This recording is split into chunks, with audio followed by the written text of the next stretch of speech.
अर्जुन काहीच चुकीचं करत नाहीये आणि माझा त्याच्यावर पूर्ण विश्वास आहे. अगं आर्या. हो जाऊबाई, अर्जुन इथे फक्त अमोलसाठी आलाय आणि अर्जुन अमोलसाठी जे काही करतोय ना त्या बाबतीत माझी कसलीही तक्रार नाही.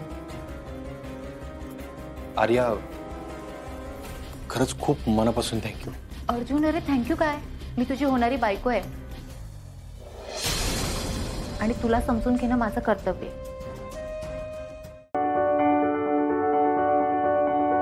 अर्जुन, आतापर्यंत मी चुकत आले.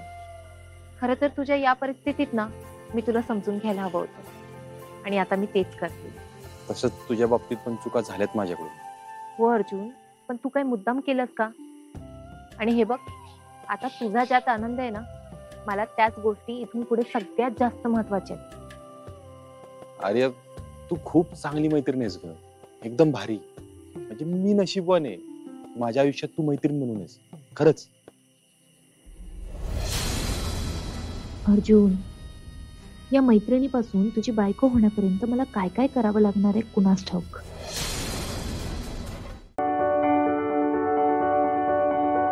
तुला नाही आवडलं का वहिनीकडे आल्यात ते? अर्जुन, मला माणसांची अडचण कधीच नाही झाली, पण जरा स्पष्ट बोलायचं म्हटलं तर नाही, मला नाही आवडलं ताई इकडे आले. अगं आपे, ते काय परके आहेत का? नाही, परक्या नाही आहेत त्या. डिवोर्स पेपर देताना पण त्यांनी हाच विचार करायला पाहिजे. चुकतो माणूस, यायचं सोडून. अर्जुन चुकतो की, मान्य आहे मला, पण त्यानंतर पश्चाताप आणि माफी ह्या दोन्ही गोष्टी गरजेच्या असतात ना. लग्नाला किती वर्ष झाली? लग्नाला माझे आता 16 वर्ष चालू आहे. 16वं वरीस चालू आहे, धोक्याचं नाहीये. मी म्हटलं नाही, या पाठच्या ज्या तुमच्या मैत्रिणी आहेत ना, मी फक्त 16वं वरीस एवढं विचारलंय तर लगेच हे म्हणाले धोक्याचं. कोणासाठी हा धोका? त्यांच्यासाठी, मिस्टर? त्यांच्यासाठीच असेल, माझ्यासाठी तर आजपर्यंत कधी झाला नाहीये. धोका नाही झाला. मग ते काय करतात? ते बिझनेसमॅन आहेत आणि बिझनेस लाईफ कोचिंग पण करतात ते. हो का?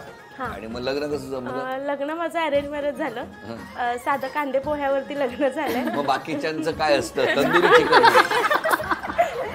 नाही, माझ्या तर घरी पोहे झाले होते.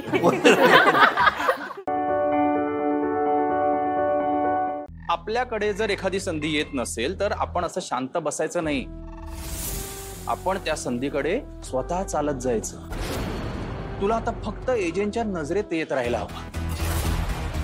अगं, एजंटना सतत भेटत राहा, हवं तर त्यांच्या हॉटेलमध्ये नोकरीला लाग, वाटेल ते कर, पण एक गोष्ट लक्षात ठेव, सतत एजंटच्या समोर तुला येत राहायला हवं.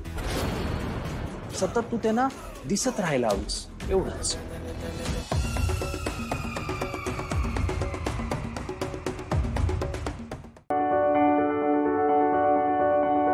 सगळे पुरावे, फोन, मास्क हे सगळं एजंटनीच त्यांच्या कपाटात लपवलं होतं. बस, काय फालतूचे आरोप करतेस तू माझ्यावर? हे बघ, लग्न तू चीट करून केलंस माझ्याशी. चीटर तू आहेस लीला. स्टॉप दिस नॉनसेन्स. इतके दिवस मला चीटर म्हणून तुम्ही स्वतःची चूक माझ्यावर लादण्याचा प्रयत्न करत होता, पण आता मला सत्य कळलंय. रेवतीला किडनॅप करणारी व्यक्ती दुसरी तिसरी कोणी नसून स्वतः एजंट.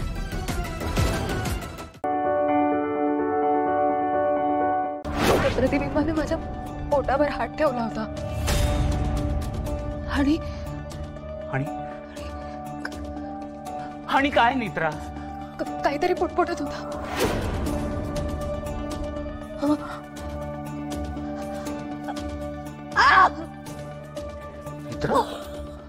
नेत्रा, पोटात दुखतंय?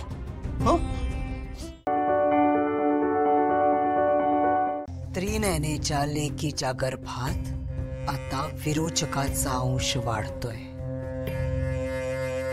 त्या गर्भात आता दैवी असं काहीही नाही. त्रिनयनेच्या लेकीच्या गर्भात असताना आणि गर्भाबाहेर आल्यावर सुद्धा तो विरोचकाचा अंश म्हणूनच जगेल आणि विरोचकासाठीच काम करेल.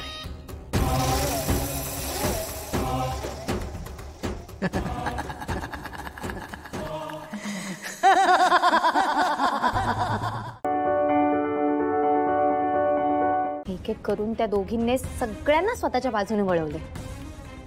हो तिकडे मांगरात काही होऊ द्या, ती ओवी श्रीनूला तिकडे बोलवून घेण्याची एक संधी सोडत नाही. गोड गोड बोलून दोघींनी एक एक करून सगळ्यांना स्वतःच्या बाजूने वळवून घेतलंय. श्रीनूच्या आणि माझ्या लग्नाच्या तुमच्या मताला एक मताने ते विरोध करतील. आणि मग माझे बाबा म्हणालेच आहेत, तुमची सगळ्यांची परमिशन नसेल तर ते मला प्रॉपर्टीतलं काहीही देणार नाही.